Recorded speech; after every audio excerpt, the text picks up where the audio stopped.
Hi, welcome to another LRCC Soundbite. Now, back in 1993, I moved away from home. I grew up in Derby, spent 3 years in North Wales where I was at university, and then when that finished I went home again to Derby until I got a job which ended up being only a few months there in Derby, but September 1993 I moved away, started living in Suffolk. I don't know whether you might have done something similar, moved far away from where you grew up, or maybe you still live close to the same place, maybe even still in the same house. I know people in all of those situations. If you've ever moved away from home though, you'll know that it's nice to be able to go back home, to see friends, to see family that you don't get to see as often as you used to see how the place has changed, to see how people are getting on. Now, Jesus moved away from home. He had a few changes as he grew up. He was born in Bethlehem and then he spent some years in Egypt as a refugee. Then he came back to his parents' hometown, Nazareth, and it was there that he would have spent most of his childhood and early adult life. He learned a trade there, followed the family business, became a carpenter like his dad, Joseph. Well, eventually the time came to leave. But rather than move somewhere else, Jesus took to the road and became a travelling teacher. He took on some apprentices, or we call them disciples, and travelled all around the area, spreading his message as he helped people, even worked miracles and healed sick people, amongst other things. And then one day, he went back home. He went back to Nazareth. He saw his family, he saw his friends, and on the Sabbath, he went to the local synagogue as was his custom, and he stood to speak to everyone who had assembled there.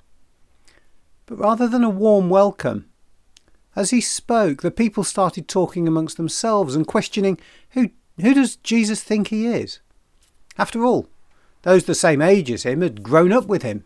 They knew his brothers and sisters. They knew he was a carpenter. The elders remembered him running around as a child, and nobody quite knew what to make of him. This person they knew, suddenly telling them how they should live and how they should turn to listen to what God was telling them. They got angry. And they didn't believe anything he was saying, so something a little bit strange happened. You know, Jesus was well known for going around and healing people and working different miracles everywhere he went. People would come and see. People would see see who was going to be healed. People would come expecting to be healed, but not here. Now in Nazareth, despite everything, despite even who Jesus was, he couldn't do miracles for the most part. People weren't being healed and life seemed very ordinary. And Jesus explained to them, because you don't believe in me, because you don't have faith in me, it doesn't work.